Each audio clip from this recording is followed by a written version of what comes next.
প্ৰণৱ দলৈক মুক্তি দিয়াৰ দাবীত আজি কেৱল যে স্বচ্ছলত আমি আন্দোলন কৰিছো এনেকুৱা নহয়। গোটেই ভাৰতবৰ্ষৰ যিবিলাক ছ'চিয়েল এক্টিভিষ্ট আছে, যোনে কথাবিলাক বুজি পায়, সকলোৱে প্ৰণৱ দলৈৰ মুক্তিৰ দাবীত ছ'চিয়েল মিডিয়াত সকলোৱে প্ৰতিবাদ চলাই আহিছে। প্ৰণৱ দলৈৰ ওপৰত যি NSA লগাইছে, মই আজি মুখ্যমন্ত্ৰীক ইয়াৰ পৰা সুধিব বিচাৰিছো যে উজনিত যিটো মানৱ সৃষ্ট যিটো প্ৰলয় হ'ল, সিন্ডিকেটৰ চৰ্দাৰ যিবিলাক আছে, আপোনালোকৰ বিধায়ক এই নাজিৰাৰ বিধায়কে কৈছে যে মোৰ তাত দীঘলীয়া লিষ্ট আছে, আৰু আপোনালোকে সুশান্ত বৰগোহাঁই, ধৰ্মেশ্বৰ কোঁৱৰ, ময়ূৰ বৰগোহাঁই এওঁলোকৰ ওপৰত মানৱ প্ৰলয় সৃষ্টি কৰি সিন্ডিকেটৰ দ্বাৰা মানুহক হত্যা কৰাৰ কাৰণে NSA লগাবনে নলগাব? NSA তেওঁলোকৰ ওপৰত লগাবনে নলগাব? প্ৰণৱ দলৈৰ দোষ আছিলে কোনটো? যে আমাৰ ভূমিপুত্ৰসকলে ইংলে পথাৰত তেওঁলোকৰ মাটিৰ অধিকাৰ বিচাৰি প্ৰতিবাদ কৰিছিলে, আৰু তেওঁলোকৰ লগত সংগ দিয়াৰ কাৰণে প্ৰণৱ দলৈক ভুৱা গোচৰ লগাই NSA লগালে। কিন্তু মই সুধিব বিচাৰিছো মুখ্যমন্ত্ৰীয়ে যেতিয়া কাজিৰঙা ইক' চেন্সিটিভ জোনক লৈ গোটেই পৃথিৱীব্যাপী ছ'চিয়েল মিডিয়াত প্ৰটেষ্ট কৰা হৈছে, সকলোৱে যেতিয়া প্ৰতিবাদ কৰিছে, মুখ্যমন্ত্ৰীয়ে প্ৰতিবাদ দেখা নাই। মুখ্যমন্ত্ৰীয়ে প্ৰতিবাদ ক'ত দেখিছে? মুখ্যমন্ত্ৰীয়ে তৃতীয় পক্ষ লগাই কেইটামান মানুহক দি পেলাই যি প্ৰতিবাদ কৰিছে, প্ৰতিবাদ দেখিছে, কিন্তু গীতা গোৱালা আৰু প্ৰণৱ দলে প্ৰতিবাদ দেখা নাই। দেখিছে নেকি? আমি মুখ্যমন্ত্ৰীক আজি স্বচ্ছলৰ পৰা সুধিব বিচাৰিছো যে হেৰাও সুবিধাবাদীৰ দল, তোৰ মিছা হব কৌশল, ৰাইজৰ তই কেৱা চোৰ কৰি বহাব খুজিছ। আজি পলাশবাৰীলৈ যাওক। আজি কেইদিনমানৰ আগত আমি জেলত গৈছিলো, আদিত্য ৰাভাক পুৰণি কেছত গৈ ভৰাই দিছে। কাৰণ কি জানেনে? টাউনশ্বিপক লৈ আমাৰ খিলঞ্জীয়া ভূমিপুত্ৰৰ মাটিবিলাক অধিগ্ৰহণ কৰি আদানীক মাটি দিব বিচাৰিছে। মানে পাহৰি গৈছে। মানুহে কৈছে ডেভেলপমেণ্ট লাগে, আমিও কৈছো ডেভেলপমেণ্ট আমাক লাগে, কিন্তু আমাৰ ভৰিৰ তলৰ মাটি পানীৰ দৰত আদানী আম্বানীক দি ডেভেলপমেণ্ট আমাক নালাগে। আমি কৈছো যে ইক' চেন্সিটিভ জোন থাকিব লাগিব। আমি কৈছো যে হোটেল লাগিব। কিয় কাজিৰঙাত বৰগছৰ দৰে হোটেল নাই নেকি? কাজিৰঙাত বেলেগ সৰু সৰু যিবিলাক হোমষ্টে নাই নেকি? কাজিৰঙাত 35 কিলোমিটাৰ এওঁলোকে যি এলিভেটেড কৰিডৰ বনাই 4খন এওঁলোকে প্ৰকাণ্ড অভাৰব্ৰিজ বনাব বিচাৰিছে। মই কাজিৰঙাৰ স্থানীয় লোককো আজি সুধিব বিচাৰিছো যে দলঙৰ তলত থকা 50 বছৰ ব্যৱসায় কৰি থকা এই মানুহসকলৰ পেটত লাথ মাৰিবৰ ষড়যন্ত্ৰ এই চৰকাৰে কৰিছে নে নাই? আজি আপোনালোকে অভাৰব্ৰিজ দেখি ডেভেলপমেণ্টৰ কথা কৈছে। গুৱাহাটী গলিয়ে গলিয়ে অভাৰব্ৰিজ হ'ল। কৃত্ৰিম বানপানীয়ে গুৱাহাটী আজি 20 বছৰ পিছুৱাই লৈ গ'ল। মুখ্যমন্ত্ৰীক সুধিছো যে কাৰ স্বাৰ্থত অভাৰব্ৰিজ, কাৰ স্বাৰ্থত কাজিৰঙাৰ গড়কেইটাক আপোনালোকে হত্যা কৰিব বিচাৰিছে? আৰু এই কথা ক'লে আপোনালোকে কংগ্ৰেছৰ দিনৰ কথালৈ ক'বলৈ যায়, আৰু কংগ্ৰেছৰ দিনতো সিন্ডিকেট চলোৱা চৰ্দাৰ তোমালোকে নাছিলা জানো? মই মুখ্যমন্ত্ৰীক সেইকাৰণে সুধিব বিচাৰিছো, আৰু অসমৰ ৰাইজকো মই এটা বিনম্ৰভাৱে অনুৰোধ জনাব বিচাৰিছো যে জাগক, সময় বৰ নিষ্ঠুৰ। আজি খবৰ কাগজখন চাব, সবকা সাথ সবকা বিকাশৰ চৰকাৰৰ দিনত 55,000 চৰকাৰী চাকৰিৰ কাৰণে প্ৰায় 2 কোটি ল'ৰা ছোৱালীয়ে আবেদন কৰিবলগীয়া হৈছে। যুৱ প্ৰজন্মই কক বকাই থাকিবলগীয়া হৈছে। আজি এওঁলোকে জাতি জনগোষ্ঠীৰ কথা কয়। কাৰ্বি আংলঙৰ ভূমিপুত্ৰই নিজৰ ভূমি অধিকাৰৰ কাৰণে তুলিৰামৰ ঘৰ জ্বলাই দিবলগীয়া হিংসাত্মক আন্দোলন কৰিবলৈ বাধ্য কোনে কৰালে?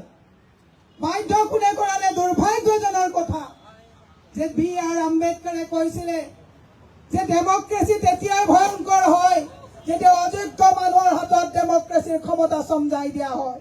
আজি দুখৰ কথা, আজি মেঘালয়ৰ বৰ্ডাৰত যি কালিৰ পৰা আজি 3 দিন ধৰি প্ৰতিবাদ হৈ আছে, এজন সাংসদে কৈছে যে এইবিলাক সৰু সুৰা ঘটনা। মই অসমৰ ৰাইজক এটা কথা আপোনালোকক মনত পেলাই দিব বিচাৰিছো, দিছপুৰত থকা এই চৰকাৰখনৰ কাৰণে সাধাৰণ মানুহ সৰু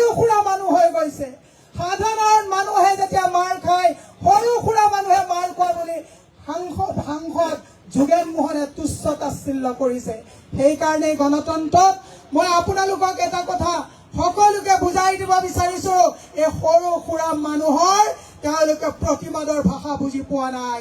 এই সৰু সুৰা মানুহে গণতন্ত্ৰত চৰকাৰ বনাবও পাৰে, এই সৰু সুৰা মানুহে গণতন্ত্ৰত চৰকাৰ ভাঙিবও পাৰে। মই হিমন্ত বিশ্ব শৰ্মাক আজি ক'ব বিচাৰিছো যে NSA লগাইছে প্ৰণৱ দলেৰ ওচৰত। সিদিনা মাননীয় সভাপতি গৌৰৱ গগৈ ডাঙৰীয়াৰ লগত যেতিয়া আমি প্ৰণৱ দলৈ পিতৃৰ ঘৰত গৈ প্ৰণৱ দলৈ পিতৃৰ লগত আমি কথা পাতিছিলো, সহজ সৰলকে মানুহজনে কৈছে যে মই লিখা পঢ়া বেছি নাজানো। প্ৰণৱক লিখা পঢ়া কৰিলো, তাক সুধিলো যে তই লিখা পঢ়া কৰি চাকৰি কিয় নকৰিলি বাবা? প্ৰণৱে ক'লে, দেউতা যদি সকলোৱে চাকৰি কৰে দুখীয়া নিচলা মানুহৰ হৈ মাত মাতিব কোনে? মই দুখীয়া নিচলা মানুহৰ হৈ মাত মাতিবৰ কাৰণে ওলাই আহিছো। আজি গোবিন্দ ৰাভা, আদিত্য ৰাভা, আমাৰ সুব্ৰত তালুকদাৰ আৰু মই সকলোৰে নাম লোৱা নাই, সকলোৱে দুখীয়া মানুহবিলাকৰ কাৰণে দিনে ৰাতিয়ে আন্দোলন কৰি আছে আৰু এই আন্দোলন কৰা মানুহবিলাকক তেওঁলোকে কঠোৰ হাতে দমন কৰিব বিচাৰিছে।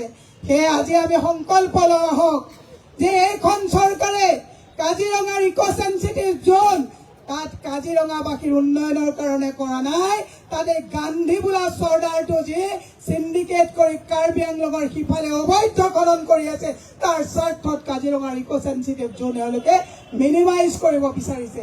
এওঁলোকে সুপ্ৰিম কোৰ্টৰ দোহাই দিয়ে। হিমন্ত বিশ্ব শৰ্মাই ভাবে তেওঁৱে লিখা পঢ়া মানুহ। হিমন্ত বিশ্ব শৰ্মাই এটা কথা মনত ৰখা ভাল যে ইংৰাজীত এটা কথা আছে, man is known by the company he keeps. Himanta Biswa শৰ্মাই লগত এগাল ধুৰন্ধৰ ৰাখিছে যে ৰজা উলংগ হওঁতেও বাহ দিয়া সেই ধুৰন্ধৰক লৈ অসমখন সৰ্বত্ৰে গিলিছে।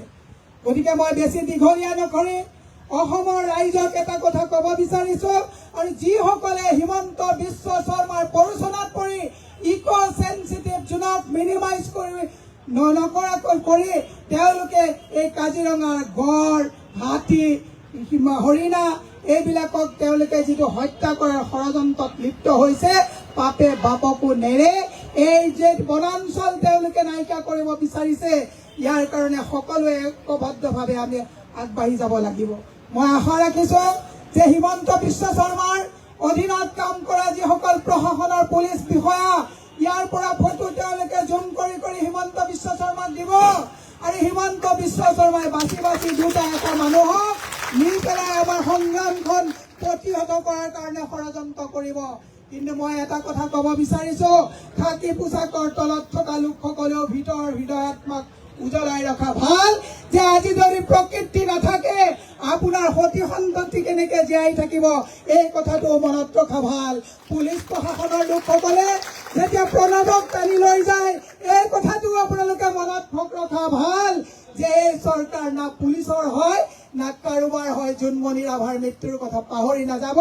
আজি আপোনালোক কোনোবা SP হৈ আছে, আজি কোনোবা DC হৈ আছে, যেতিয়া মুখ্যমন্ত্ৰীয়ে ঐ DC বুলি কয় তেতিয়া কোনো IS-ৰ গাত নালাগে।